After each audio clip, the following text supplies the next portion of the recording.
الحمد للہ وکفى والصلاة والسلام على عباده الذین اصطفى خصوصا على افضلهم وخاتم النبیین محمد الامین وعلى آلہ وصحبہ اجمعین اما بعد فاعوذ باللہ من الشیطان الرجیم بسم اللہ الرحمن الرحیم افتطمعون ان يؤمنوا لكم وقد كان فريق منهم يسمعون كلام الله ثم يحرفونه من بعد ما عقلوه وهم يعلمون صدق الله العظيم رب اشرح لي صدري ويسر لي امري واحلل عقدة من لساني يفقهوا قولي اللهم ربنا الهمنا رشدنا واعذنا من شرور انفسنا اللهم ارنا الحق حقا وارزقنا اتباعه وارنا الباطل باطلا وارزقنا اجتنابه اللهم وفقنا لما تحب وترضى اللهم ربنا آنس وحشتنا في قبورنا وارحمنا بالقرآن العظيم اللهم اجعله لنا إماما ونورا وهدى ورحمة اللهم ذكرنا منه ما نسينا وعلمنا منه ما جهلنا وارزقنا تلاوته آناء الليل وآناء النهار واجعله لنا حجة يا رب العالمين آمین۔ اب تک ہم نے سورہ بقرہ کے 8 رکوع اور اس پر مستضاد صرف 3 آیات کا مطالعہ کیا ہے۔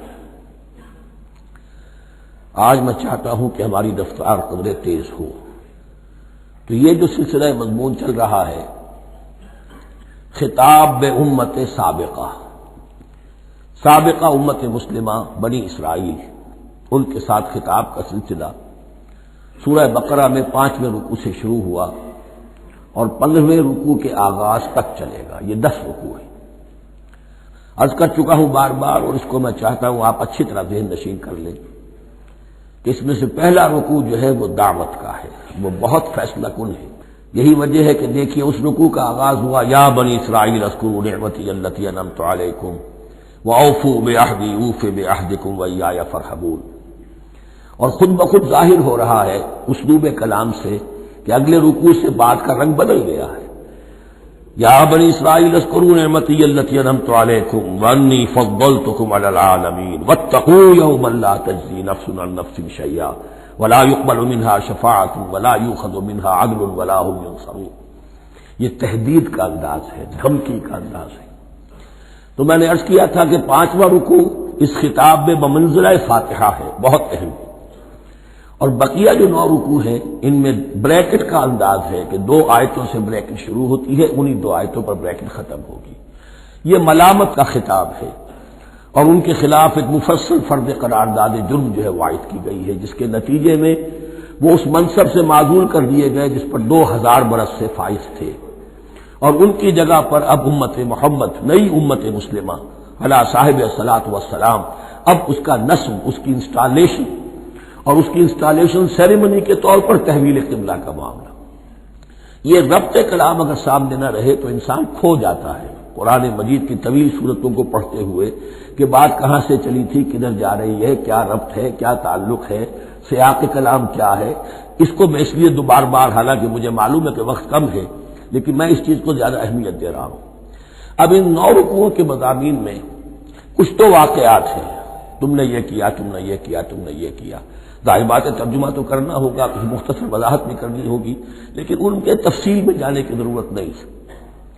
لیکن آپ نے دیکھا کہ کچھ واقعات کے بعد پھر کچھ ایسے یونیورسل ٹروتھس بیان ہوئے ہیں، ایسے عظیم حقائق کہ جو ابدی حقائق ہیں، ان کا کسی وقت سے، کسی قوم سے، کسی خاص گروہ سے تعلق نہیں، وہ تو اصول ہیں، سنت اللہ ہم انہیں کہہ سکتے ہیں۔ یہ اللہ کے جو عام قوانین ہیں، قواعد ہیں اس کائنات میں، ایک تو قوانین ہے طبعیہ، فزیکل لاز، ایک مورل لاز ہے کہ جو اس دنیا میں اللہ تعالیٰ کی طرف سے کار فرما ہے۔ تو جہاں وہ مورل لاز آتے ہیں جنہیں آپ کہا کرتے تھے جب بچپن میں کہانی پڑھی اور کہانی کے بعد لکھا اس کا مورل لیسن کیا ہے، اس کہانی سے سبق کیا حاصل ہوا، تو تھوڑے تھوڑے وقفے کے بعد وہ آیات آتی ہیں کہ جو اس گویا کہ اس سلسلہ کلام کے اندر یہ انتہائی اہمیت کی حامل ہے، اس لیے کہ وہ یونیورسل اہمیت کی حامل ہے، اور ان میں در حقیقت ایک رہنمائی پوشیدہ ہے موجودہ امت مسلمہ کے لیے۔ مثلا جتنا حصہ ہم اب تک پڑھ چکے ہیں ان میں سے پہلے تو وہ آیت یاد کیجئے، وَضُرِبَتْ عَلَيْهِمُ الذِّلَّةُ وَالْمَسْكَنَةُ وَبَاءُوا بِغَضَبٍ مِّنَ اللَّهِ۔ معلوم ہوا کہ ایسا ہو سکتا ہے کہ ایک امت مسلمان ہو، اس پر اللہ کے بڑے فضل ہوئے ہوں، بڑا اکرام ہوا ہو، بہت انعام ہوا ہو، پھر وہ اپنی بے عملی یا بد عملی کے باعث اللہ تعالیٰ کے غضب کی مستحق ہو جائے اور ذلت اور مسکنت اس پر تھوپ دی جائے۔ یہ ایک یونیورسل ٹروتھ وہاں سے نکل آیا کہ ہمیں سوچنا ہوگا، یہ ایک لمحہ فکریہ ہے امت مسلمہ کیا کہ کیا ہم تو کہیں آج اس پوزیشن میں نہیں ہیں۔ حدیث میں آپ کو سنا چکا ہوں، لَيَأْتِيَنَّ عَلَىٰ أُمَّتِي مَا أَتَىٰ عَلَىٰ بَنِي إِسْرَائِيلَ حَسْبَ النَّعْلِ بِالنَّعْلِ۔ دوسرا اسی طرح کا یونیورسل ٹروتھ والا مقام تھا آخری جو ہم نے کل پڑھا ہے، ثُمَّ قَسَتْ قُلُوبُكُمْ وَهِيَ كَالْحِجَارَةِ أَوْ أَشَدُّ قَسْوَةً۔ کسی مسلمان امت کا یہ حال بھی ہو سکتا ہے کہ ان کے دل اتنے سخت ہو جائیں کہ سختی میں پتھروں کو اور چٹانوں کو مار دے جائے۔ یہ بھی ایک کیفیت ہے جو سامنے آئی، حالانکہ قوم وہ ہے انی فضلتکم علی العالمین، از کجا تاب کجا، لیکن یہ حقیقت بھی ہمارے سامنے آئی کہ یہ چیزیں جو ہیں اپنی جگہ پر امکانات میں سے ہیں۔ البتہ یہاں ایک بات میں عرض کر دوں کہ اس قساوت قلبی میں پوری امت برابر مسلط جو ہے مبتلا نہیں ہوا کرتی، اس میں امت کے جو قائدین ہوتے ہیں اور امت مسلمہ کے قائدین اس کے علماء ہوتے ہیں، سب سے زیادہ شدت کے ساتھ یہ خرابی ان میں آتی ہے، اس لیے کہ باقی لوگ تو پیروکار ہیں، پیچھے چلتے ہیں، وہ اعتماد کرتے ہیں کہ یہ ہے اللہ کی کتاب کے پڑھنے والے، یہ ہے تورات کے حامل، یہ جانتے ہیں، وہ ان کے پیچھے پیچھے چل رہے ہوتے ہیں۔ لیکن جو لوگ جان بوجھ کر اللہ کی کتاب میں تحریف کر رہے ہوں، انہیں تو پتا ہے ہم کیا کر رہے ہیں۔ جو لوگ جان بوجھ کر حق کو پہچان کر اس کا انکار کر رہے ہیں، انہیں تو پتا ہے کہ ہم کیا کر رہے ہیں۔ در حقیقت یہ سزا ان پر آتی ہے۔ یہ بات اب ان آیات میں جو آج ہم پڑھنے چلے ہیں بہت زیادہ واضح ہو جائے گی انشاءاللہ۔ فرمایا افتطمعون ان یؤمنوا لکم، تو اے مسلمانوں کیا تم یہ توقع رکھتے ہو کہ یہ ایمان لے آئیں گے تم پر، تمہاری بات مان لیں گے؟ ظاہر بات ہے مسلمانوں کو توقع تھی کہ مشرکین مکہ تو بہت دور تھے دین سے، توحید سے دور، رسالت کا کوئی تصور ہی نہیں، کتاب کو ان کے پاس تھی ہی نہیں۔ یہ تو یہود ہیں اور ان کے پاس تو کتاب رہی ہے، یہ موسیٰ کے ماننے والے ہیں، یہ توحید کے علم بردار ہیں، یہ آخرت کا بھی اقرار کرتے ہیں، تو انہوں جھٹپٹ مان لینا چاہیے۔ تو جو مسلمانوں کے دل میں، عام مسلمانوں کے دل میں جو حسن ظن تھا، اب در حقیقت یہ اس کو ایڈریس کیا جا رہا ہے، افتطمعون ان یؤمنوا لکم، تمہیں بڑی طمع ہے، کوشش ہے، تمہاری خواہش ہے، آرزو ہے، تمنا ہے، توقع ہے کہ یہ بات مان لے گے تمہاری۔ وَقَدْ كَانَ فَرِيقٌ مِّنْهُمْ يَسْمَعُونَ كَلَامَ اللَّهِ ثُمَّ يُحَرِّفُونَهُ مِن بَعْدِ مَا عَقَلُوهُ وَهُمْ يَعْلَمُونَ، جبکہ حال یہ ہے کہ ان میں سے ایک جماعت، ایک گروہ وہ بھی ہے کہ جو اللہ کے کلام کو سن کر پھر اس میں تحریف کرتا رہا ہے، اس کے بعد کہ اس کو سمجھ لیتا تھا اور اچھے جان بوجھ کر تحریف کرتا تھا۔ اب ظاہر بات وہ گروہ کون ہوں گے؟ علماء ہی تو ہیں نا، عام آدمی تو تحریف نہیں کر سکتا تھا، تحریف کرنے والے تو علماء تھے۔ افتؤمنون ان یؤمنوا لکم وقد کان فریق منهم یسمعون کلام اللہ ثم یحرفونہ من بعد ما عقلوہ وهم یعلمون واذا لقوا الذین آمنوا قالوا آمنا۔ اب دیکھیے ایک بات بڑی عجیب سامنے آئے گی کہ جس طرح منافقین مسلمانوں میں تھے ایسے ہی منافقین یہود میں بھی تھے۔ یہود میں سے کچھ لوگ ایسے تھے کہ جن پر حق جب منکشف ہو گیا اور کچھ ان کی صالح فطرت بھی تھی، اب وہ آنا چاہتے تھے اسلام کی طرف، لیکن اپنے خاندان کو، گھر والوں کو، اپنے کاروبار کو، اپنے قبیلے کو چھوڑنا بھی ممکن نہیں تھا، اور قبیلوں کی سرداری جو ہے وہ ان کے علماء یہود کے پاس ہے۔ تو دل ان کے کچھ صاف ساتھ آ چکے تھے اہل ایمان کے، اور جب وہ اہل ایمان سے ملتے تھے تو کبھی کبھی باتیں بھی بتا کہ ہاں یہ بات جو محمد کہہ رہے یہ تورات میں لکھی ہوئی تھی، واقعی یہ بات یوں ہی تھی۔ اب اس کے بعد جب وہ جاتے تھے اپنے شیاطین کے پاس، وہی شیاطین ان کے علماء، ان کے بڑے سرکردہ لوگ، تو وہ جا کر انہیں ڈانٹ ڈپٹ کرتے تھے، بے وقوفو یہ کیا کر رہے ہیں تم، یہ بات بتا رہے ہو انہیں تاکہ اللہ کے ہاں جا کر وہ تم پر حجت قائم کرے کہ انہیں پتا تھا اور پھر بھی انہوں نے نہیں مانا۔ اب یہ ان کا آپس کا مکالمہ ہو رہا ہے۔ وَإِذَا لَقُوا الَّذِينَ آمَنُوا قَالُوا آمَنَّا، اور ان میں سے کچھ لوگ ہیں کہ جب ملتے ہیں اہل ایمان سے تو وہ کہتے ہیں ہم ایمان لے آئے۔ وَإِذَا خَلَا بَعْضُهُمْ إِلَىٰ بَعْضٍ، اور جب وہ خلوت میں ہوتے ہیں ایک دوسرے کے ساتھ، قالوا، وہ کہتے ہیں اتحدثونہم، کیا تم بتا رہے ہو ان کو، بما فتح اللہ علیکم، وہ باتیں جو اللہ نے کھولی ہیں تم پر، لیحاجوکم بہ عند ربکم، کہ وہ تم پر حجت قائم کریں تمہارے رب کے پاس، کہ اللہ اس نے مانا تھا کہ ہاں تورات میں یہ ہے، تو تم ذرا عقل سے کام لو، یہ حقیقتیں جو تورات کے ذریعے سے ہمیں معلوم ہے مسلمانوں کو مت بتاؤ۔ اس پر اللہ کا تبصرہ کیا ہے، افلا تعقلون، یہ تو ابھی انہی کا قول ختم ہوا کہ کیا تم عقل نہیں ہے کہ تم ایسا بیوقوفی کا کام کر رہے ہو۔ اولا یعلمون، یہ تبصرہ اللہ کا ہے، تو کیا یہ لوگ نہیں جانتے ان اللہ یعلم ما یسرون وما یعلنون، کہ اللہ تو جانتا ہے وہ سب کچھ بھی جو وہ چھپاتے ہیں اور وہ سب کچھ بھی جسے وہ ظاہر کرتے ہیں، تو چاہے یہ باتیں مسلمانوں کو بتاؤ نہ بتاؤ، اللہ کی طرف سے تو محاسبہ ہو ہی جانا ہے، لہذا یہ بھی ان کی ناسمجھی کی دلیل ہے۔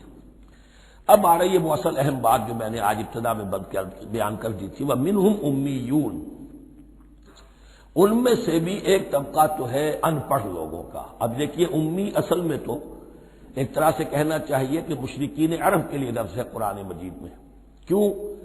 ان کے اندر پڑھنے لکھنے کا رواج بھی نہیں تھا، کوئی آسمانی کتاب بھی ان کے پاس نہیں تھی۔ لیکن اب یہود کے بارے میں کہا جا رہا ہے، جیسے آج مسلمان ہیں کہ اکثر و بیشتر مسلمان تو جاہل ہیں، چاہے پی ایچ ڈی کیا ہوا ہو، پی ایچ ڈی تو فزکس میں کیا ہوا ہے، قرآن کی الف بے نہیں آتی، دین کے جو ہے مبادی تک سے ناواقف ہیں، بہت پڑھے لکھے، اس کو ہمارے بعد لوگ کہتے ہیں پڑھے لکھے جاہل۔ آج کی عظیم اکثریت مسلمانوں کے پڑھے لکھے مسلمانوں کی وہ پڑھے لکھے جاہلوں پر مشتمل ہے، اس میں شامل کر لیجئے ہماری اکثریت جو ہے ہی بغیر پڑھی لکھی۔ تو اب انہیں کیا پتا، وہ تو سارا اعتماد کریں گے علماء پر، کوئی بریلوی ہیں بریلوی علماء پر اعتماد کریں گے، کوئی دیوبندی ہے وہ دیوبندی علماء پر اعتماد کریں گے، کوئی اہل حدیث ہے وہ اہل حدیث علماء پر اعتماد کریں گے۔ منہم امیون، اب امیون کا سہارا کیا ہوتا ہے؟ منہم امیون لا یعلمون الکتاب الا امانیہ، وہ کتاب سے تو واقف نہیں ہوتے، اپنی کچھ خواہشات ہیں کہ جن کو جانتے ہیں۔ یہ خواہشات بعد میں کھل جائے گا، یہ خواہشات کیا ہیں؟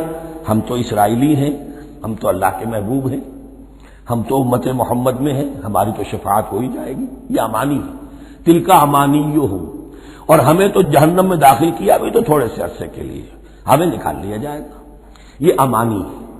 تو ان کے پاس تو یہ تو ان امانی، امنیہ کہتے ہیں خواہش، امانی اس کی جمع ہے، یہ اپنی خواہشات، انگریزی کا لفظ صحیح تعبیر کرے گا وشفل تھنکنگ، یہ اپنی اس وشفل تھنکنگ کے سہارے جی رہے ہیں، علم ان کے پاس ہے ہی نہیں۔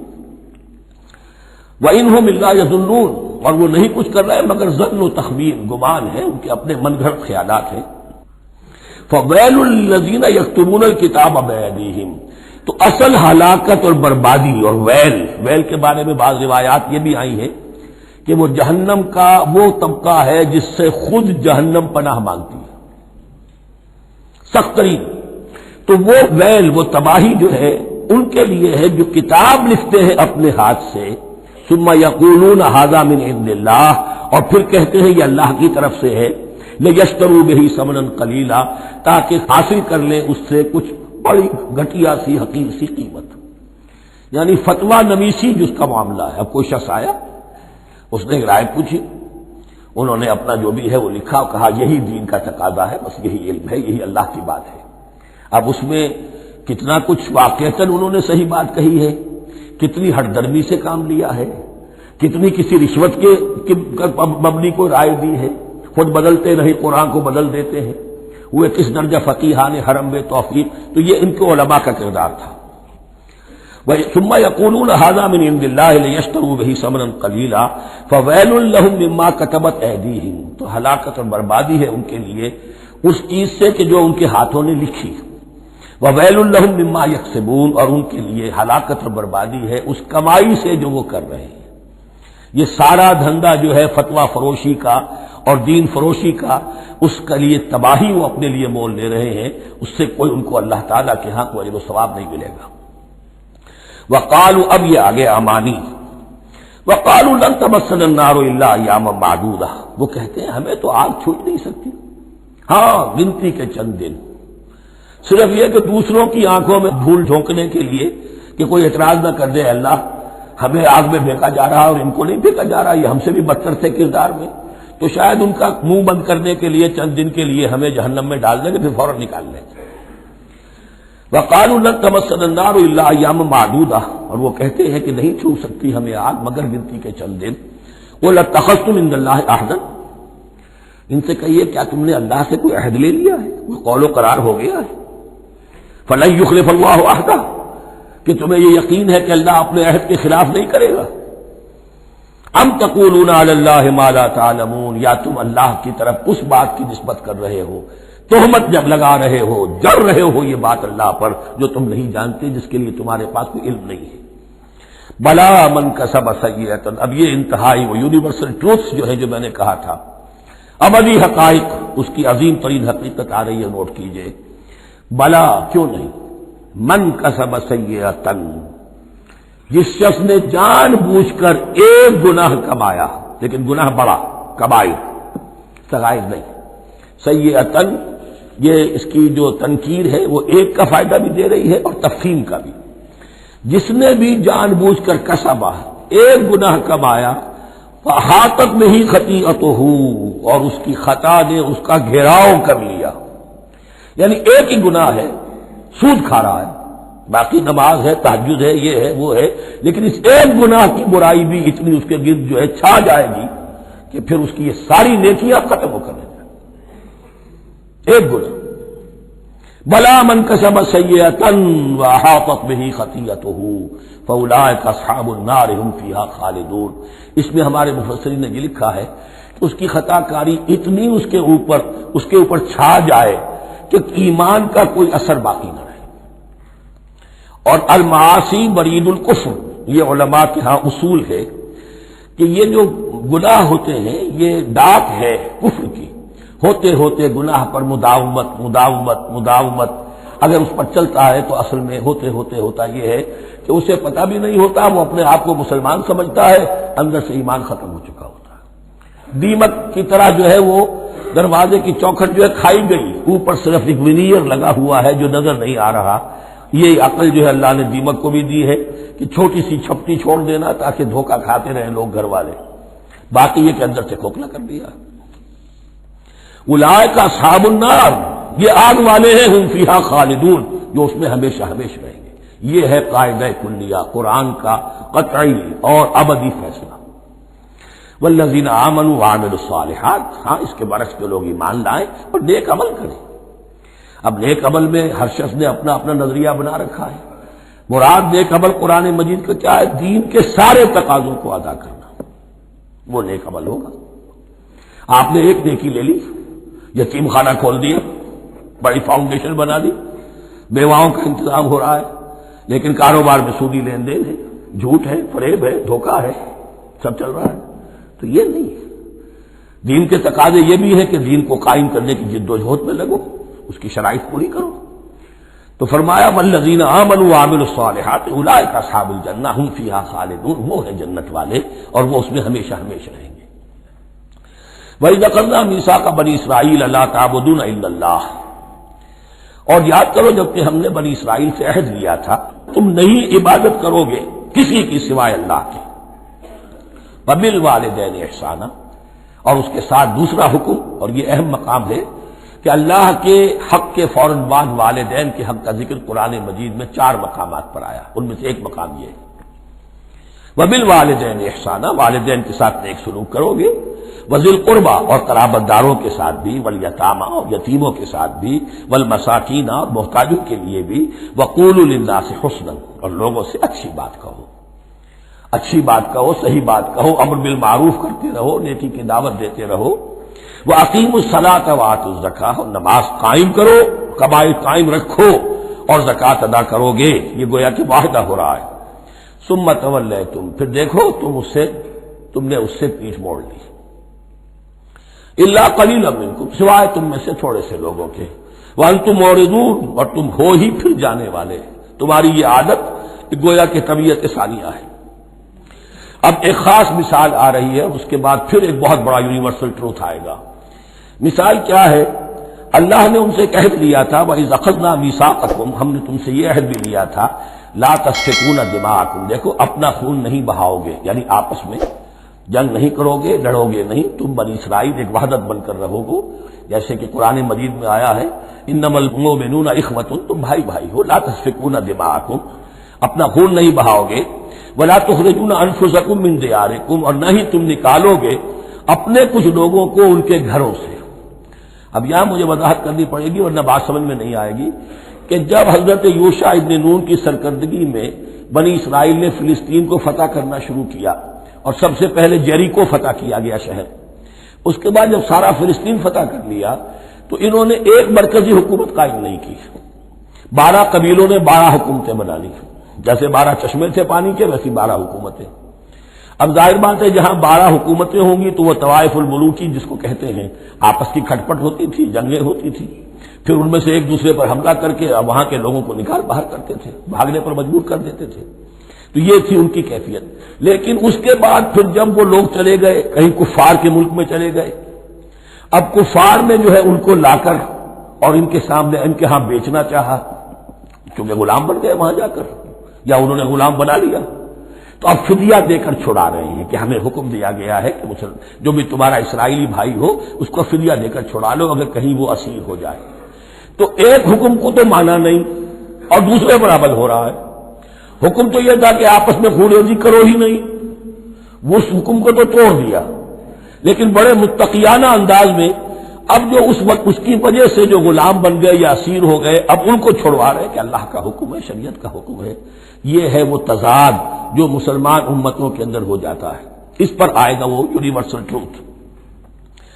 وَإِذْ أَخَذْنَا مِيثَاقَكُمْ لَا يَسْتَسْفِكُونَ دِمَاءَكُمْ، یاد کرو جب کہ ہم نے تم سے عہد لیا تھا کہ تم اپنا خون نہیں بہاؤ گے، وَلَا تُخْرِجُونَ أَنفُسَكُم مِّن دِيَارِكُمْ، اور نہ ہی تم اپنے آپ کو اپنے لوگوں کو ان کے گھروں سے نکالو گے، ثُمَّ أَقْرَرْتُمْ وَأَنتُمْ تَشْهَدُونَ، پھر تم نے اقرار کیا تھا، اس عہد کو اور قول و قرار کو مان لیا تھا پورے شعور کے ساتھ، تشہدون مانتے ہوئے، ثُمَّ أَنتُمْ هَؤُلَاءِ، پھر تم ہی ہو وہ تو تقتلون أنفسكم، اپنے ہی لوگوں کو قتل بھی کرتے ہو، وَتُخْرِجُونَ فَرِيقًا مِّنكُم مِّن دِيَارِهِمْ، اور اپنے ہی لوگوں میں سے کچھ لوگوں کو ان کے گھروں سے باہر نکالتے ہو، تظاہرون علیہم بالاسم والعدوان، ان پر چڑھائی کرتے ہو گناہ کے ساتھ بھی اور زیادتی کے ساتھ بھی، وَإِن یاتوکم اسارا، اور اگر وہ قیدی بن کر تمہارے پاس آتے ہیں تفادوہم، تو اب تم ان کا فدیہ دے کر انہیں چھڑاتے ہو، وَهُوَ مُحَرَّمٌ عَلَيْكُمْ إِخْرَاجُهُمْ، حالانکہ ان کا تو نکالنا ہی تم پر حرام کیا گیا تھا۔ اب یہ واقعہ آپ نے پڑھ لیا، سمجھ لیا، اب دیکھیے اس سے جو سبق ہے، مورل لیسن ہے جو ابدی ہے، افتؤمنون ببعض الکتاب وتکفرون ببعض، تو کیا تم ہماری شریعت کے ایک حصے کو مانتے ہو اور ایک کو نہیں مانتے؟ اب دیکھیے یہ الفاظ اب ہوں گے تعویل عام، جہاں کہیں بھی یہ طرز عمل ہوگا تو یہ آیت اس کو کور کرے گی۔ افتؤمنون ببعض الکتاب وتکفرون ببعض، تو کیا تم مانتے ہو ہماری کتاب کے ایک حصے کو اور ایک کو نہیں مانتے؟ فما جزاء من یفعل ذلک منکم، تو نہیں ہے کوئی سزا اس کی جو یہ حرکت کرے تم میں سے، الا خزی فی الحیات الدنیا، سوائے اس کے کہ دنیا کی زندگی میں رسوائی ہو، ذلت ہو، ویوم القیامہ، اور قیامت کے دن یردون الی اشد العذاب، وہ لوٹا دیے جائیں شدید ترین عذاب میں، وما اللہ بغافل عما تعملون، اور اللہ تعالی غافل نہیں ہے اس سے جو تم کر رہے ہو۔ آج امت مسلمہ پر 100% یہ آیت منطبق ہو رہی ہے، پورے دین پر چلنے کو تیار نہیں، ہر گروہ نے کوئی ایک شے حلال کر لی اپنے لیے، ملازم پیشہ طبقہ ہے، رشوت حلال ہے، کیا کرے اس کے بغیر گزارا نہیں ہوتا، کاروباری طبقہ ہے، سود کیا کرے اس کے بغیر تو یہ کاروبار چلتا نہیں، ہر ایک کے لیے، ہر ایک نے، یہ جو طوائف ہے ان سے جا کے پوچھیے وہ بھی کہتے کیا کریں ہم، ہمارا یہ دھندا ہے، ہم بھی محنت کرتی ہیں، مشقت کرتی ہیں۔ ابھی ٹی وی پر میں نے دیکھا بنگال کی پروسٹیٹیوٹس مسلمان جو ہیں ان کے کچھ انٹرویوز لیے گئے کہ ہم پر کیوں پابندی عائد کرنے کی کوشش کی جا رہی ہے، یہ بھی ایک محنت ہے جو ہم کرتی ہیں، اور یہ کہ ان میں سے آپ کو یہ بھی معلوم ہے کہ ان میں سے بعض ایسی ہوتی ہے وہ جب محرم کے دن آئیں گے کالے کپڑے پہنے گی، جلوسوں کے ساتھ ہوگی، اور یہ مزاروں کے اوپر اکثر و بیشتر وہی ہوتی ہیں، دبال کھیلتی ہیں، جو کچھ کرتی ہیں، وہ نیکی ان کے ہاں بھی ہے۔ تو نیکی اور بدی کا ایک امتزاج ہے۔ کل دین جب تک وہ نہ ہو تو اس کی سزا یہ ہے خزی فی الحیات دنیا، وہ ہمارے اوپر ہے۔ ضربت علیہم الذلۃ والمسکنہ، وہ خزی اور وہ ذلت اور مسکنہ تھوپ دی گئی ہے۔ باقی رہ گیا قیامت کا معاملہ، وَيَوْمَ الْقِيَامَةِ يُرَدُّونَ إِلَىٰ أَشَدِّ الْعَذَابِ، شدید ترین عذاب میں۔ تو اپنے طرز عمل سے تو ہم اس کے مستحق ہو گئے ہیں، باقی اللہ تعالیٰ کی رحمت جو ہے دستگیری فرما لے، اس کا اختیار ہے۔ لیکن دھمکی کا پھر انداز دیکھیے، وَمَا اللَّهُ بِغَافِلٍ عَمَّا تَعْمَلُونَ، اللہ غافل نہیں ہے اس سے جو تم کر رہے ہو۔ ہر سال عمرہ فرما کے آ رہے ہیں، کس رقم سے فرما کر آ رہے ہیں یہ اللہ کو معلوم ہے، یہ حلال سے کمائی تھی یا حرام سے؟ رمضان مبارک میں حرم میں پہلی صف میں جگہ ریزرو کرائی ہوئی ہے سیٹھ صاحب نے، اور وہاں کے شرطوں کو بھی رشوتیں دیتے ہیں، اور وہ سمجھتے ہیں کہ ہم تو سارا نہا دھو کر آ گئے، سال بھر جو بھی حرام کمائی کی تھی سب پاک ہو گئے۔ اللہ نا واقف نہیں ہے، اللہ تمہاری داڑھیوں سے دھوکہ نہیں کھائے گا، اللہ تمہارے اماموں سے اور ابا اور قبا سے دھوکہ نہیں کھائے گا۔ He knows you through and through, He sees you through and through. وَمَا اللَّهُ بِغَافِلٍ عَمَّا تَعْمَلُونَ أُولَٰئِكَ الَّذِينَ اشْتَرَوُا الْحَيَاةَ الدُّنْيَا بِالْآخِرَةِ، یہ وہ لوگ ہیں جنہوں نے دنیا کی زندگی اختیار کر لی ہے آخرت کو چھوڑ کر۔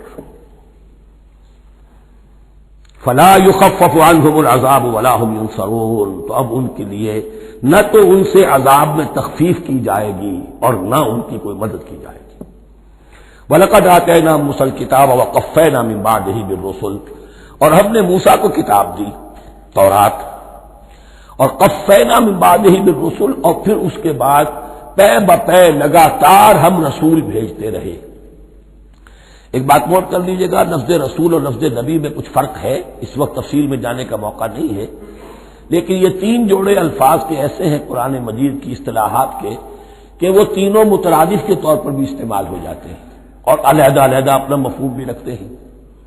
اور اس کا ایک اصول یہ علماء نے بنایا ہے کہ اذا اجتمع تفرقا واذا تفرقا اجتمعا، ایک ہے ایمان اور اسلام، اب یہ بھی مسلم مومن ایک ہی شے ہے، لیکن یہ کہ ایک شے تو نہیں ہے، کچھ فرق بھی ہے۔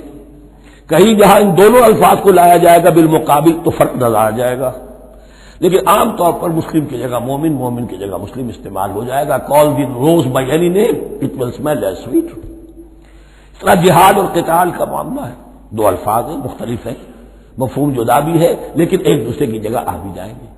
تیسرے نبی اور رسول، فرق ہے، ہر نبی رسول نہیں ہوتا، ہر رسول نبی ہے، یعنی نبی عام ہے، رسول خاص ہے۔ نبی کو جب کسی خاص قوم کی طرف معین طور پر بھیج دیا جاتا ہے تب وہ رسول ہو جاتا ہے، اس سے پہلے اس کی حیثیت ایک ولی اللہ کی ہے، بہت اعلیٰ درجے کا اللہ کا دوست اور ولی جس پر وحی آ رہی ہے۔ عام ولی اللہ میں اور نبی میں فرق یہ ہے، ان پر وحی آتی ہے، ان پر وحی نہیں آتی۔ لیکن اس نبی کو اگر اب آپ بھیج دیں گے کہ جاؤ اذهب الى فرعون، اب وہ رسول ہو گئے، جاؤ اب مدین کی طرف، الى مدین اخاهم شعیبا، اب رسول ہو گئے۔ تو یہ فرق ہے نبی اور رسول کا۔ جیسے آپ کے ہاں سی ایس پی کاڈر ہے، اب وہ ڈی سی بھی لگ سکتا ہے، کہیں وہ جوائنٹ سیکرٹری لگا ہوا ہے، کہیں ناپسندیدہ آدمی ہے تو او ایس ڈی لگایا ہوا ہے کہیں، لیکن اس کا کاڈر برقرار رہے گا، سی ایس پی تو ہے۔ اسی اعتبار سے ہر نبی ہر حال میں نبی ہے، لیکن اس کو اضافی کیفیت ملتی ہے رسول کی۔ اور ایک بات یہ نوٹ کر لیجئے، نبیوں کو قتل بھی کیا گیا ہے، رسول قتل نہیں ہو سکتے۔ اللہ کا فیصلہ یہ ہے کہ لَأَغْلِبَنَّ أَنَا وَرُسُلِي، میں اور میرے رسول تو غالب آ کر رہیں گے۔ جب بھی کسی قوم نے کسی رسول کی جان لینے کی کوشش کی ہے، اس قوم کو برباد کر دیا گیا اور رسول اور اس کے ساتھیوں کو بچا لیا گیا۔ یہ معاملہ ہوا ہے اللہ کا تمام رسولوں کے ساتھ، نبیوں کے ساتھ نہیں۔ حضرت یحییٰ نبی تھے، قتل کر دیے گئے۔ حضرت عیسیٰ رسول تھے، قتل نہیں کیے جا سکتے تھے، ان کو زندہ آسمان پر اٹھا لیا گیا، اب وہی دوبارہ آئیں گے۔ تو رسول جو ہے وہ قتل نہیں ہوتا، اور اسی اعتبار سے حضور کی بڑی گہری تمنا تھی، لَوَدِدتُّ أَنْ أُقْتَلَ فِي سَبِيلِ اللَّهِ ثُمَّ أُحْيَا ثُمَّ أُقْتَلَ ثُمَّ أُحْيَا، میری بڑی خواہش ہے میں اللہ کی راہ میں قتل ہو جاؤں، پھر زندہ کیا جاؤں، پھر قتل کیا جاؤں، پھر اللہ کی راہ میں پھر زندہ کیا جاؤں، پھر قتل کیا جاؤں، لیکن اللہ نے یہ خواہش آپ کی پوری نہیں کی۔ اس لیے کہ آپ اللہ کے رسول تھے۔ اب یہاں نوٹ کیجئے گا، یہاں لفظ رسول تو آ گیا ہے لیکن یہ نبی کے معنی میں ہے۔ قفینا من بعدہ بالرسل، اس لیے کہ رسول حضرت موسیٰ کے بعد حضرت عیسیٰ ہی ہے، درمیان میں پروفٹس ہیں، profits of the Old Testament, یہ انبیاء ہیں لیکن ان کے لیے لفظ رسول آ گیا ہے۔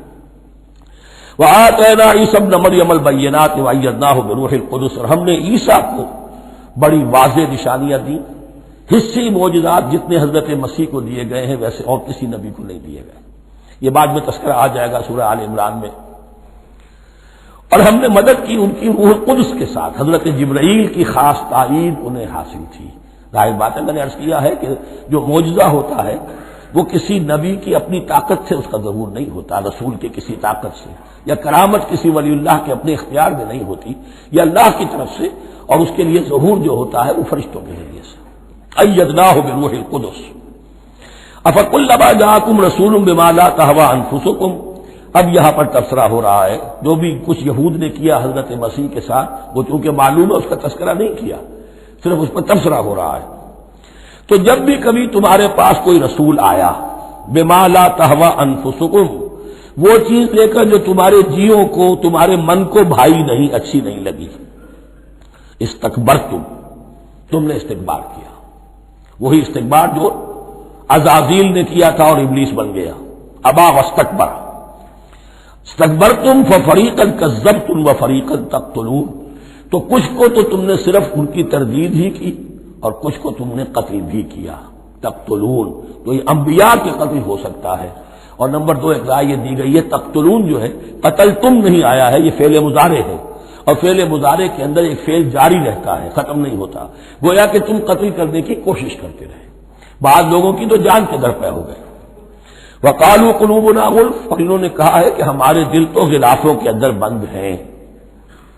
یہ اس کو ملائیے پہلی آیت جو آج ہم نے پڑھی ہے، افتطمعون ان یؤمنوا لکم، تو اے مسلمانوں کیا تم یہ توقع رکھتے ہو اور چاہتے ہو کہ یہ تمہاری بات مان لیں گے؟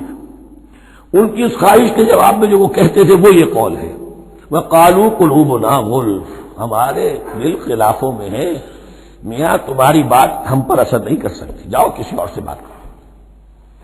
آج بھی آپ کو یہ الفاظ سننے کو مل جائیں گے، قلوبنا غلف، ہمارے دل تو غلافوں میں ہے، بڑے مضبوط ہیں، مستحکم ہیں، تمہاری بات اس میں گھر کر ہی نہیں سکتی۔ بل لعنہم اللہ بکفرہم، یہ ہے تبصرہ۔ جس کو یہ کہہ رہے ہیں کہ ہمارے دل محفوظ ہیں اور غلافوں میں ہیں، حقیقت میں تو ان پر لعنت ہو چکی ہے اللہ کی طرف سے ان کے کفر کی وجہ سے۔ فقلیلا ما یؤمنون، تو واقعتاً اب کم ہی ہوں گے ان میں سے جو ایمان لائیں گے۔ ولما جاءہم کتاب من اللہ مصدق لما معہم، اب یہاں پر ذکر ہو رہا ہے خود حضور صلی اللہ علیہ وسلم کا، اور جب آ گئی ان کے پاس کتاب اللہ کے پاس سے، یعنی یہ قرآن، مصدق لما معہم، جو اس کی تصدیق کرتے ہوئے آیا جو ان کے پاس ہے۔ میں اس کی وضاحت کر چکا ہوں، قرآن ایک طرف تصدیق کرتا ہے تورات اور انجیل کی، اور دوسری طرف وہ مصداق بن کر آیا ہے تورات اور انجیل کی پیشن گوئیوں کا۔ وَكَانُوا مِن قَبْلُ يَسْتَفْتِحُونَ عَلَى الَّذِينَ كَفَرُوا، اور ان کا حال یہ تھا کہ وہ آخری کتاب اور آخری نبی کے حوالے اور واسطے سے اللہ تعالیٰ سے فتح کی دعائیں کیا کرتے تھے کافروں کے خلاف۔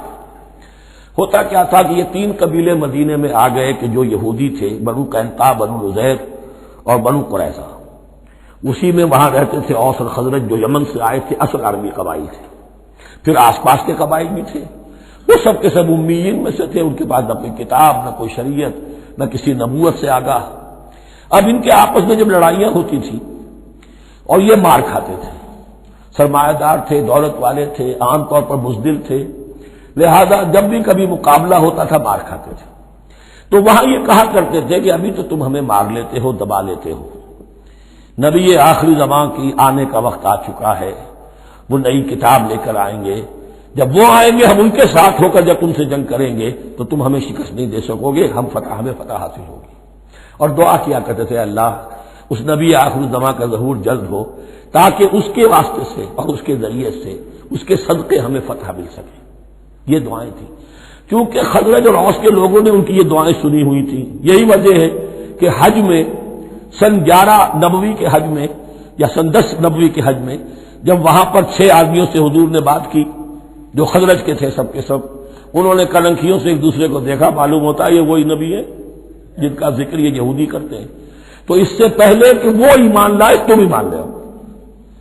گویا کہ وہ علم بالواسطہ طور پر جو انہیں پہنچا تھا وہ ان کے لیے کتنا بڑا سرمایہ بن گیا، ان کے نجات کا ذریعہ بن گیا، اور وہ علم جو ان کے پاس تھا تعصب کی وجہ سے اور تکبر کی وجہ سے وہ اسی طرح رہ گئے۔ فَذَهَبَ اللَّهُ بِنُورِهِمْ وَتَرَكَهُمْ فِي ظُلُمَاتٍ لَا يُبْصِرُونَ صُمٌّ بُكْمٌ عُمْيٌ فَهُمْ لَا يَرْجِعُونَ۔ وَلَمَّا جَاءَهُمْ كِتَابٌ مِّنْ عِندِ اللَّهِ مُصَدِّقٌ لِّمَا مَعَهُمْ وَكَانُوا مِن قَبْلُ يَسْتَفْتِحُونَ عَلَى الَّذِينَ كَفَرُوا فَلَمَّا جَاءَهُم مَّا عَرَفُوا كَفَرُوا بِهِ، تو جب ان کے پاس آ گئے وہ چیز جسے انہوں نے پہچان لیا پھر انہوں نے کفر کیا۔ فَلَعْنَةُ اللَّهِ عَلَى الْكَافِرِينَ، تو اللہ کی لعنت ہے ایسے کافروں پر۔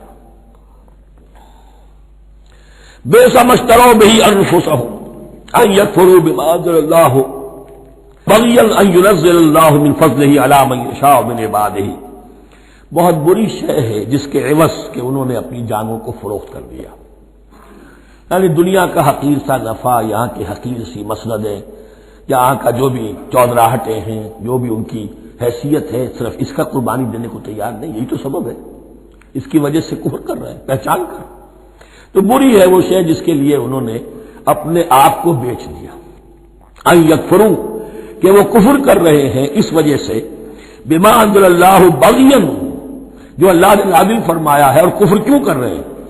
اس زدم زدہ میں ان ينزل اللہ من فضلہ علی من یشاء من عبادہ، کہ اللہ تعالیٰ نے نازل کر دیا ہے اپنے اس فضل میں سے اپنے بندوں میں سے جس پر چاہا۔ وہ اس امید میں تھے کہ وہ اسرائیلی ہی ہوگا۔ جب 1400 برس تک نبوت ہمارے پاس رہی، اب فترت کا زمانہ ہے، 600 برس گزر گئے، اب آخری نبی آنا ہے، ان کو گمان یہ تھا وہ ہم میں سے ہی ہوگا۔ یہاں یہ ہوا کہ یہ رحمت اللہ کی اور یہ فضل جو ہے بنی اسماعیل پر ہو گیا، اس کی وجہ سے زدم زدہ بغین، اس بغین کے لفظ کو اچھی طرح نوٹ کر لیجئے، یہ اختلاف جو ہوتا ہے دین میں اس کا اصل سبب یہ بغین کا لفظ آئے گا بار بار قرآن مجید میں۔ یہ بغین کیا ہے؟ جس سے عہد حاضر کے ایک خاص جو مکتب فکر ہے سائیکالوجی کا، ایڈلر کا، اس میں یہ قرار دیا گیا ہے کہ انسان کے جو موٹیوز ہیں، جو اس کا انسٹنکٹس ہیں، ان میں ایک بہت پاورفل موٹیو جو ہے to dominate, urge to dominate. میں اس کی بات کیوں مانوں، یہ کیوں نہ میری مانے، یہ ڈومینیشن۔ تو بغیا کے معنی بھی ہے حد سے بڑھنا، تجاوز کرنا، تو وہ اپنی حد سے بڑھ کر دوسروں کے اوپر روب گاجنے کے لیے یہ سارا انہوں نے کیا، اس وجہ سے کہ بنی اسماعیل کے ایک شخص محمد صلی اللہ علیہ وسلم پر اللہ تعالیٰ نے یہ رحمت نازل فرما دی۔ فباؤوا بغضب علی غضب، تو وہ لوٹے غضب پر غضب لے کر، یعنی تہ بر تہ غضب ہے ان پر اللہ تعالیٰ کا۔ وللکافرین عذاب مہین، اور ایسے کافروں کے لیے اہانت آمیز، مہین اہانت سے بنا ہے، اہانت آمیز عذاب ہے۔ وَإِذَا قِيلَ لَهُمْ آمِنُوا بِمَا أَنزَلَ اللَّهُ، اور جب ان سے کہا جاتا ایمان لاؤ اس پر جو اللہ نے نازل فرمایا، قَالُوا نُؤْمِنُ بِمَا أُنزِلَ عَلَيْنَا، ہم ایمان رکھتے ہیں اس پر جو ہم پر نازل ہوا۔ وَيَكْفُرُونَ بِمَا وَرَاءَهُ، اور وہ کفر کر رہے ہیں جو اس کے پیچھے ہے۔ انہوں نے انجیل کا کفر کیا، حضرت مسیح کو نہیں مانا، انہوں نے محمد کا کفر کیا ہے صلی اللہ علیہ وسلم، اور قرآن کو نہیں مانا۔ وَهُوَ الْحَقُّ مُصَدِّقًا لِمَا مَعَهُمْ، اور وہ کفر کر رہے ہیں حالانکہ وہ حق ہے، سچ ہے، درست ہے، اور تصدیق کرتے ہوئے آیا ہے اس کی جو ان کے پاس ہے۔ قل، اے نبی ان سے کہیے، فَلِمَ تَقْتُلُونَ أَنبِيَاءَ اللَّهِ، یہاں وہ لفظ واضح ہو گیا، تو پھر کیوں تم قتل کرتے رہے ہو اللہ کے نبیوں کو، من قبل، اس سے پہلے؟ ایسے ہی حق پرست ہو، ایسے ہی جو کچھ تم پر نازل کیا گیا اس پر ایمان رکھنے والے ہو، تو تم نے نبیوں کو کیوں قتل کیا؟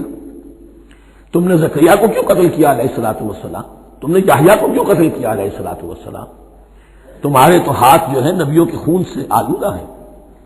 فَلِمَ تَقْتُلُونَ أَنبِيَاءَ اللَّهِ مِن قَبْلِ إِن كُنتُم مُّؤْمِنِينَ، اگر واقعتاً تم ایمان والے ہو۔ وَلَقَدْ جَاءَكُم مُوسَىٰ بِالْبَيِّنَاتِ، تمہارے پاس موسیٰ آئے تھے کھلی تعلیمات لے کر، واضح معجزے لے کر۔ ثُمَّ اتَّخَذْتُمُ الْعِجْلَ مِن بَعْدِهِ، پھر تم نے اس کے بعد اس کی غیر حاضری میں بچڑے کو اپنا معبود بنا لیا۔ وانتم ظالمون، اور تم ظالم ہو۔ وَإِذْ أَخَذْنَا مِيثَاقَكُمْ وَرَفَعْنَا فَوْقَكُمُ الطُّورَ، یاد کرو جب کہ ہم نے تم سے عہد لیا تھا اور تمہارے اوپر کوہ طور کو معلق کر دیا تھا۔ خُذُوا مَا آتَيْنَاكُمْ بِقُوَّةٍ، پکڑو اس کو مضبوطی کے ساتھ جو ہم نے تمہیں دیا ہے۔ وَاسْمَعُوا، اور سنو۔ قَالُوا سَمِعْنَا وَعَصَيْنَا، انہوں نے کہا ہم نے سنا اور نافرمانی کی۔ یہ ان کی ایک اور بیماری تھی، الفاظ کو ذرا سا چکر دے کر ایسے پڑھنا کہ مفہوم جو ہے بالکل بدل جائے۔ کوئی اعتراض کرے تو کہے گا کوئی شخص کہ اپنے کانوں کا جا کے میل نکلوائیے، میں نے تو اطعنا کہا تھا، آپ کو آسینا سننے میں آ گیا۔ لیکن وہ اپنے لوگ جو ہوتے تھے ان کے منافقوں کے، اور آپس میں جو ہوتے تھے وہی منافق اس وقت حضرت موسیٰ کے ساتھ کردار تو ایک ہی رہا ہمیشہ سے۔ اس کردار کے لوگ جو ہے یہ حرکتیں کرتے تھے، اور پھر ان سے سرزنش کی جاتی کہ بھائی ہم نے تو کہا تھا سمعنا واطعنا، آپ کے اپنی سماعت میں کوئی خلل ہوگا۔ قالوا سمعنا وعصینا، ہم نے سنا اور ہم نے رد کیا، نافرمانی کی۔ وَأُشْرِبُوا فِي قُلُوبِهِمُ الْعِجْلَ بِكُفْرِهِمْ، اور ان کے اس کفر کی پاداش میں یا کفران نعمت کی سزا کے طور پر ان کے دلوں میں بچھڑے کی محبت اور تقدس جو ہے وہ پلا دیا گیا۔ قُلْ بِئْسَ مَا يَأْمُرُكُم بِهِ إِيمَانُكُمْ إِن كُنتُم مُّؤْمِنِينَ، کہیے ان سے بری ہیں یہ باتیں، برا ہے وہ جس کا کہ حکم دے رہا ہے تمہیں تمہارا ایمان کے ساتھ یہ حرکتیں۔ ان کنتم مومنین، اگر تم مومن ہو تو کیا ایمان کے ساتھ یہ حرکتیں ممکن ہوتی ہیں؟ قُلْ إِن كَانَتْ لَكُمُ الدَّارُ الْآخِرَةُ عِندَ اللَّهِ خَالِصَةً مِّن دُونِ النَّاسِ فَتَمَنَّوُا الْمَوْتَ إِن كُنتُمْ صَادِقِينَ۔ پھر یہ ایک یونیورسل ٹروتھ آ رہا ہے، بہت اہم، اس کو کرتے ہوئے خود انٹروسپیکشن کی ضرورت ہے پڑھتے ہوئے، کیونکہ ان کا یہ خیال تھا نحن ابناء اللہ واحباؤہ، ہم تو اللہ کے بڑے چہیتے ہیں، بڑے لاڈلے ہیں، اولیاء ہیں، ہم پسندیدہ لوگ ہیں، we are the chosen people of the Lord, یہ ان کا کہنا جو ہے یہ تو ان کی بڑی کھلی بات ہے۔ اور ان کا کہنا ہے کہ آخرت کا گھر تو ہمارے لیے ہے ہی ہے، اٹھا لو۔ اب دیکھیے لٹمس ٹیسٹ ان کے سامنے رکھا جا رہا ہے، لیکن یہ لٹمس ٹیسٹ میرے اور آپ کے لیے بھی ہے۔ قُلْ إِن كَانَتْ لَكُمُ الدَّارُ الْآخِرَةُ عِندَ اللَّهِ خَالِصَةً مِّن دُونِ النَّاسِ، اے نبی ان سے کہیے کہ اگر تمہارے لیے آخرت کا گھر اللہ کے پاس خالص کر لیا گیا ہے دوسرے لوگوں کو چھوڑ کر، یعنی تمہاری ریزرویشن ہو چکی ہے وہاں، تمہارے لیے تو جنت ہی جنت ہے، فَتَمَنَّوُا الْمَوْتَ إِن كُنتُمْ صَادِقِينَ، تو اگر تم سچے ہو تو تمہیں موت کی تمنا کرنی چاہیے، موت کی تمنا کرو۔ اگر اتنا ہی یقین ہے جنت میں داخل ہونے کا تو دنیا میں رہنا تم پر گراں ہونا چاہیے۔ یہاں کی تو بہت سی کلفتیں ہیں، بہت سی محنتیں ہیں، مشقتیں ہیں، کتنی کتنی کوفت اٹھانی پڑ جاتی ہے۔ یقین اگر ہو کہ آخرت ہے اور وہاں میرا مقام جنت میں ہے تو زندگی تو لائبلٹی معلوم ہونی چاہیے، ایسٹ معلوم نہیں ہونا چاہیے۔ پھر تو دنیا سجن نظر آنی چاہیے، جیسا کہ حدیث میں فرمایا گیا الدنیا سجن المومن و جنت الکافر، یعنی کم سے کم یہ کہ دنیا میں زیادہ رہنے کی آرزو تو نہ ہو، یہ کم سے کم ہے۔ آخرت پر ایمان، اور اگر اپنا معاملہ اللہ کے ساتھ خلوص پر ہے، دھوکے بازی پہ نہیں ہے، بل الانسان علی نفسہ بصیرہ، ہر انسان کو معلوم ہے میں کہاں کھڑا ہوں۔ آپ کا دل آپ کو بتا دے گا آپ اللہ کے ساتھ دھوکے بازی کر رہے ہیں یا آپ کا معاملہ اللہ کے ساتھ خلوص و اخلاص پر مبنی ہے۔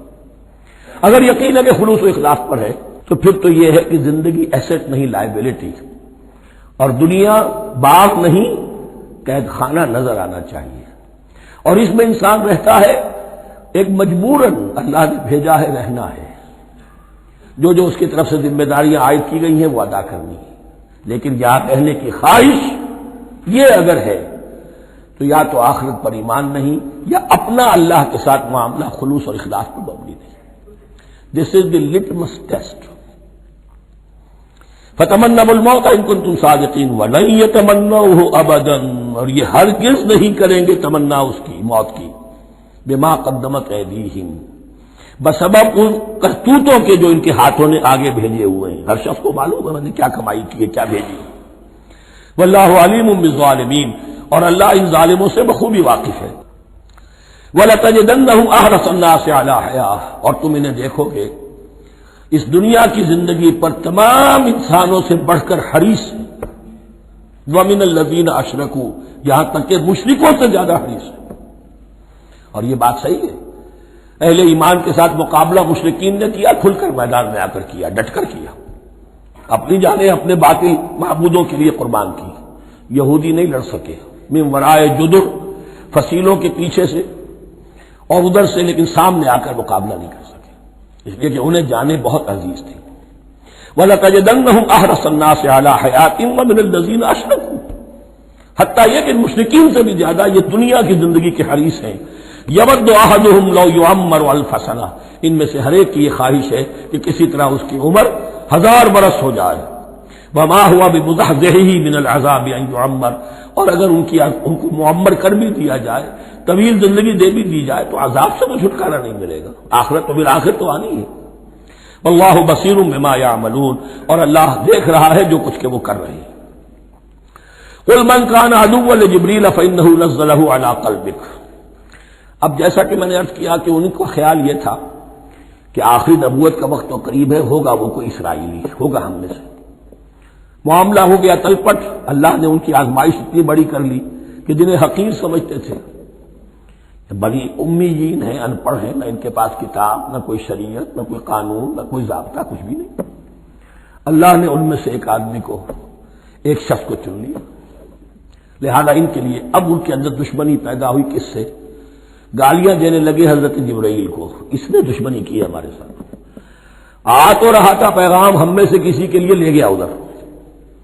اور یہ بات آپ کو شاید بڑی عجیب لگے، لیکن یہ کہ شیخ احمد سرہندی رحمۃ اللہ علیہ نے اپنے مکاتیب میں یہ لکھا ہے کہ اہل تشیع کا ایک فرقہ ایسا بھی رہا ہے، میں نہیں جانتا کہ آج بھی ہے یا نہیں ہے، جس کو غرابیہ کہتے تھے، غرابیہ۔ ان کا عقیدہ یہ تھا کہ حضرت محمد صلی اللہ علیہ وسلم اور حضرت علی رضی اللہ تعالی عنہ، ان کی ارواح بالکل ایک دوسرے کے ایسے مشابہ تھیں جیسے ایک کوا دوسرے کوے کے مشابہ ہوتا ہے، غراب کوے کو کہتے ہیں۔ تو جبریل دھوکہ کھا گئے، وہ وہی اللہ نے بھیجی تھی علی کے لیے، لے گئے محمد کے پاس صلی اللہ علیہ وسلم۔ تو یہ بات جو شیخ احمد سرہندی کی لکھی ہوئی غرابیہ فرقہ ان کا، مجھے یہ نہیں معلوم کہ اب بھی ہے یا نہیں، لیکن یہ بات یہود کے ہاں جو ہے وہ موجود تھی۔ اور بات جان لیجئے، لَيَأْتِيَنَّ عَلَىٰ أُمَّتِي مَا أَتَىٰ عَلَىٰ بَنِي إِسْرَائِيلَ حَزْوًا نَعْلَ بِالنَّعْلِ، اس کی حقیقت اور سے اور منکشف ہوتی چلی جائے گی۔ تو اب یہاں فرمایا قُلْ مَنْ كَانَ عَدُوًّا لِجِبْرِيلَ، اے نبی کہہ دیجئے جو کوئی بھی دشمن ہو گیا ہو جبرائیل کا، فَإِنَّهُ نَزَّلَهُ عَلَىٰ قَلْبِكَ بِإِذْنِ اللَّهِ، تو اس نے تو نازل کیا ہے اس قرآن کو آپ کے دل پر اللہ کے حکم سے، جبرائیل کا اپنا اختیار تو نہیں تھا۔ مصدقا لما بین یدیہ، اور یہ تصدیق کرتے ہوئے آیا ہے اس کی جو اس کے سامنے موجود ہے، وہدی وبشریٰ للمؤمنین، اور بشارت ہے اہل ایمان کے لیے۔ اور اس کے بعد اب فرمایا جا رہا ہے کہ اللہ اور اس کے رسول اور اس کے ملائکہ یہ ایک آرگینک ہول ہیں، یہ ایک جماعت ہے، ان میں کوئی رکھنا نہیں ہو سکتا، ان میں کوئی اختلاف نہیں ہو سکتا۔ اگر کوئی جبریل کا دشمن ہے تو وہ اللہ کا دشمن ہے، اگر کوئی اللہ کے سچے رسول کا دشمن ہے تو وہ اللہ کا دشمن ہے، جبریل کا بھی دشمن ہے۔ من کان عدوا للہ وملائکتہ ورسلہ وجبریل ومیکال فإن اللہ عدو للکافرین، تو کان کھول کر سن لو، جو کوئی بھی دشمن ہے اللہ کا اور اس کے فرشتوں کا اور اس کے رسولوں کا اور جبرائیل کا اور میکائیل کا، تو اللہ تعالیٰ کی طرف سے بھی اعلان ہے کہ اللہ ایسے کافروں کا دشمن ہے۔ وَلَقَدْ أَنزَلْنَا إِلَيْكَ آيَاتٍ بَيِّنَاتٍ، اور اے نبی ہم نے آپ کی طرف نازل کر دی ہے روشن آیات۔ وَمَا يَكْفُرُ بِهَا إِلَّا الْفَاسِقُونَ، اور انکار نہیں کرتے ان کا مگر وہی کہ جو سرکش ہے۔ وَمَا يُضِلُّ بِهِ إِلَّا الْفَاسِقِينَ، تیسرے رکوع میں جو سورہ بقرہ کے الفاظ آئے تھے۔ أَوَكُلَّمَا عَاهَدُوا عَهْدًا نَبَذَهُ فَرِيقٌ مِّنْهُمْ، تو جب بھی کبھی انہوں نے کوئی عہد کیا، اللہ سے میثاق کیا، اللہ کے رسولوں سے کوئی عہد کیا، نبذہ فریق منہم، ان میں سے ایک گروہ نے اس معاہدے کو پھینک دیا اٹھا کر۔ بل اکثرہم لا یؤمنون، بلکہ ان کی اکثریت جو ہے ایمان سے خالی ہے، جیسا کہ حال آج امت مسلمہ کا ہے۔ مسلمان ہے، ایمان حقیقی، ایمان قلبی، یقین والا ایمان وہ کتنوں کو حاصل ہے؟ دون اب ان کو چراغ رخ زیبا لے کر۔ وَلَمَّا جَاءَهُمْ رَسُولٌ مِّنْ عِندِ اللَّهِ مُصَدِّقٌ لِّمَا مَعَهُمْ نَبَذَ فَرِيقٌ مِّنَ الَّذِينَ أُوتُوا الْكِتَابَ، پھر وہی بات، اور جب آئے ان کے پاس اللہ کی طرف سے ایک رسول، یعنی محمد صلی اللہ علیہ وسلم، مصدق لما معہم، اور تصدیق کرتے ہوئے آئے ہیں اس کی جو ان کے پاس موجود ہے، ان کے ساتھ ہے۔ نبذ فریق من الذین اوتوا الکتاب کتاب اللہ وراء ظہورہم، ان کی ایک گروہ، ان کی ایک جماعت نے اللہ کی کتاب کو اپنی پیٹھوں کے پیچھے پھینک دیا، کأنہم لا یعلمون، گویا کہ وہ جانتے ہی نہیں، انجانے سے ہو کر رہ گئے تھے، ہمیں کچھ پتہ نہیں۔ ان کے عوام پوچھتے ہوں گے کیا یہ وہی نبی ہے جن کا ذکر نہیں، کیا بولے، کوئی یقین سے نہیں کہہ سکتے، کچھ نہیں، ابھی دیکھیں گے، تیل دیکھو، تیل کی دھار دیکھو، کأنہم لا یعلمون، جیسے انہیں علم نہیں۔ وَاتَّبَعُوا مَا تَتْلُو الشَّيَاطِینُ عَلَىٰ مُلْکِ سُلَیمان، اب ایک اور حقیقت نوٹ کیجئے، جب کسی مسلمان امت میں دین کی اصل حقیقت، اصل تعلیمات سے بہت پیدا ہوتا ہے تو رجحان کدھر ہو جاتا ہے؟ جادو، ٹونا، ٹوٹکا، تعویذ، عملیات، قرآن کی عملیات۔ قرآن اترا تھا کسی اور کے لیے، کام کے لیے، یہ اس کو ذریعہ بناتے ہیں دشمن کو زیر کرنے کے لیے۔ محبوب آپ کے قدموں میں آ کر گرے گا، عمل قرآنی ہے، اتنے 100 روپے کا آپ لیجیے تو مل جائے گا۔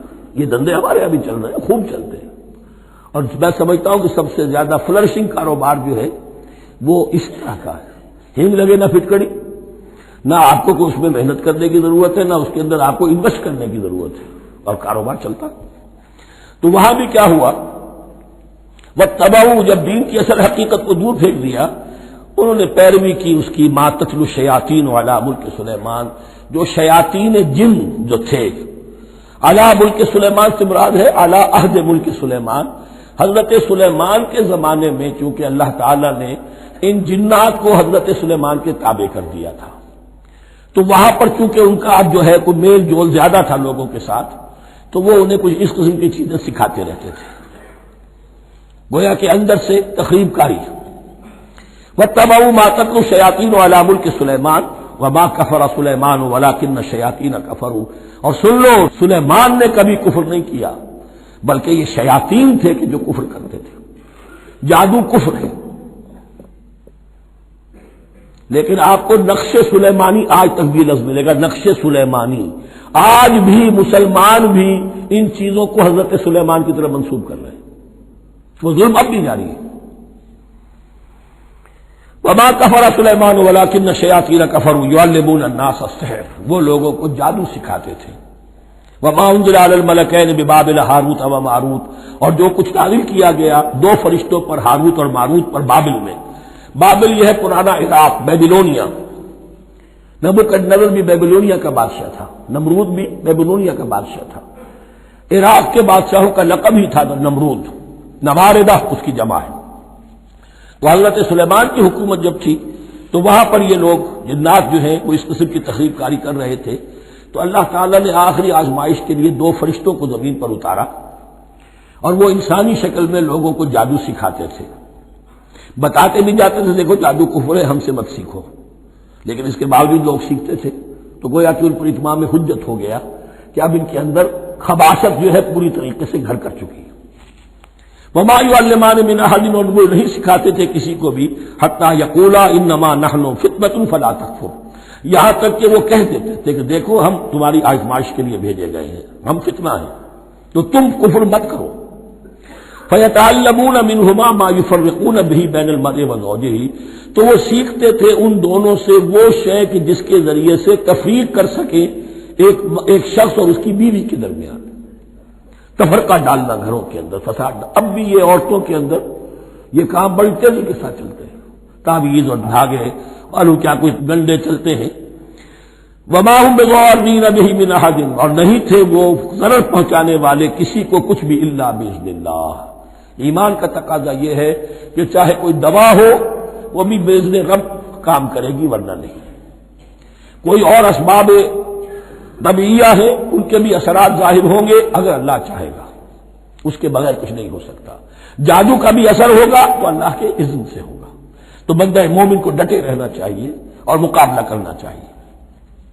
وما هم بضارین بہ من احد الا باذن اللہ ویتعلمون ما یضرهم ولا ينفعهم، اور وہ سیکھتے تھے ان سے وہ چیزیں جو ان کے لیے مضرت بخش تھی، ضرر پہنچانے والی، اور انہیں نفع نہیں پہنچاتی تھی۔ وَلَقَدْ عَلِمُوا لَمَنِ اشْتَرَاهُ مَا لَهُ فِي الْآخِرَةِ مِنْ خَلَاقٍ، حالانکہ یہ بات ان کے علم میں آ چکی تھی کہ جس نے بھی اس چیز کو حاصل کیا، جادو سیکھا، اس کا پھر آخرت میں کوئی حصہ نہیں ہے۔ وَلَبِئْسَ مَا شَرَوْا بِهِ أَنفُسَهُمْ، اور بری تھی وہ چیز جس کے لیے انہوں نے اپنے آپ کو فروخت کر دیا، لَوْ كَانُوا يَعْلَمُونَ، کاش کہ انہیں علم ہوتا۔ وَلَوْ أَنَّهُمْ آمَنُوا وَاتَّقَوْا، اور اگر وہ ایمان رکھتے اور تقوی کی روش اختیار کرتے، لَمَثُوبَةٌ مِّنْ عِندِ اللَّهِ خَيْرٌ، تو بدلہ پاتے اللہ کی طرف سے بہت ہی اچھا، بہت خیر۔ لَوْ كَانُوا يَعْلَمُونَ، کاش کہ ان کو معلوم ہوتا۔ یا ایھا الذین آمنوا لا تقولوا رائنا وقولوا انظرنا واسمعوا، اب ایک اور مثال ان کی، وہ تو تھے منافقین بنی اسرائیل جن کا ذکر ہوا، سمعنا وعصینا۔ اب یہاں یہ منافقین جو یہاں پر مسلمانوں میں شامل ہو گئے تھے، یہود کے زیر اثر لوگ، اور آ گئے ہیں مسلمانوں میں بھی، اب ان کا معاملہ کیا تھا؟ جب حضور صلی اللہ علیہ وسلم کی محفل میں بیٹھتے تھے تو جیسے ہوتا ہے آپ نے کوئی بات فرمائی تو اگر فرض کیجئے کہ ادھر کے لوگوں نے نہیں سنی، بات سمجھ میں نہیں آئی، تو وہ ان سے درخواست کرتے تھے رعاینا، حضور ذرا ہماری رعایت کیجئے، بات کو دوبارہ دہرا دیجئے، ہماری سمجھ میں نہیں آیا۔ اب اس کا وہ کیا کرتے تھے یہودی، یا یہ ان کے یہودیوں کے زیر اثر منافقین، رعاینا، اے ہمارے چرواہے، گویا کہ دل میں خوش ہو رہے، خباثت نفس اس کو غذا مل رہی ہے، ہم نے تو رعاینا کہہ دیا۔ کسی نے اگر ٹوک دیا، بابا میں نے رعاینا کہا تھا، معلوم ہوتا آپ کی سماعت میں کوئی خلل پیدا ہو چکا ہے، یہ انداز تو مسلمانوں سے کہا جا رہا ہے۔ یہ واحد آیت ہے اس پورے سلسلے میں جس میں خطاب یا ایھا الذین آمنوا سے ہے، لیکن اصل میں روئے سخن اب بھی بنی اسرائیل کی شرارت ہے۔ یا ایھا الذین آمنوا لا تقولوا رعاینا وقولوا انظرنا واسمعوا، دیکھو تم اس لفظ ہی کو چھوڑ دو، اے اہل ایمان تم مت کہا کرو رعاینا، تم کہا کرو انظرنا، اے نبی ہماری طرف توجہ فرمائیے یا ہمیں مہلت دیجیے۔ نظر کے دونوں معنی ہیں، دیکھنا ہمیں دیکھیے، اور انتظار بھی اسی سے بنا ہے، ذرا سی مہلت دیجیے۔ واسمعوا، اور دوسرے یہ کہ توجہ سے سنا کرو تاکہ دوبارہ پوچھنے کی ضرورت ہی پیش نہ آئے۔ وللکافرین عذاب الیم، اور ان کافروں کے لیے تو دردناک عذاب ہے۔ ما یود الذین کفروا من اہل الکتاب ولا المشرکین ان ینزل علیکم من خیر من ربکم، اور نہیں چاہتے وہ لوگ کہ جنہوں نے کفر کیا ہے اہل کتاب میں سے اور مشرکین میں سے بھی، کہ نازل ہو تم پر کوئی بھی خیر تمہارے رب کی طرف سے۔ یہ اہل کتاب بھی اور مشرکین مکہ بھی یہ جل رہے ہیں حسد میں، حسد کی آگ میں، کہ یہ کلام پاک تمہیں کیوں دے دیا گیا، یہ آخری منصب نبوت کا جو ہے خاتم النبیین، یہ منصب جو ہے یہ انہیں کیوں مل گیا؟ وہ نہیں چاہتے کہ کوئی بھی خیر اللہ کی طرف سے تمہیں ملے۔ واللہ یختص برحمتہ من یشاء، حالانکہ یہ اللہ کا پریروگیٹو ہے، اللہ کا فیصلہ ہے، اللہ خاص کر لیتا ہے اپنی رحمت کے لیے جس کو چاہے، یہ اس کا فیصلہ ہے۔ واللہ ذو الفضل العظیم، اور اللہ تعالیٰ بڑے فضل والا ہے۔ ما ننسخ من آیۃ او ننسها نأت بخیر منها او مثلها، ہم نہیں منسوخ کرتے کسی بھی آیت کو یا اسے بھلواتے۔ ایک تو ہے ننسخ، منسوخ کر دینا، ایک ہے حافظے سے ہی کسی کے محو کر دینا۔ ما ننسخ من آیۃ او ننسها نأت بخیر منها، تو ہم اس کی جگہ پر اس سے بہتر لے آتے ہیں، او مثلها یا ویسی ہی لے آتے ہیں۔ الم تعلم ان اللہ علی کل شیء قدیر، کیا تم یہ نہیں جانتے کہ اللہ تعالیٰ ہر چیز پر قدرت رکھتا ہے، اسے ہر شے کا اختیار ہے۔ الم تعلم ان اللہ لہ ملک السماوات والارض، کیا تم نہیں جانتے کہ اللہ کے لیے ہی اختیار مطلق ہے، بادشاہی ہے آسمانوں اور زمین کی۔ وما لکم من دون اللہ من ولی ولا نصیر، اور نہیں ہے تمہارے لیے اللہ کے سوا کوئی بھی نہ ولی اور نہ مددگار۔ بارک اللہ لی ولکم فی القرآن العظیم ونفعنی وإیاکم بالآیات والذکر الحکیم۔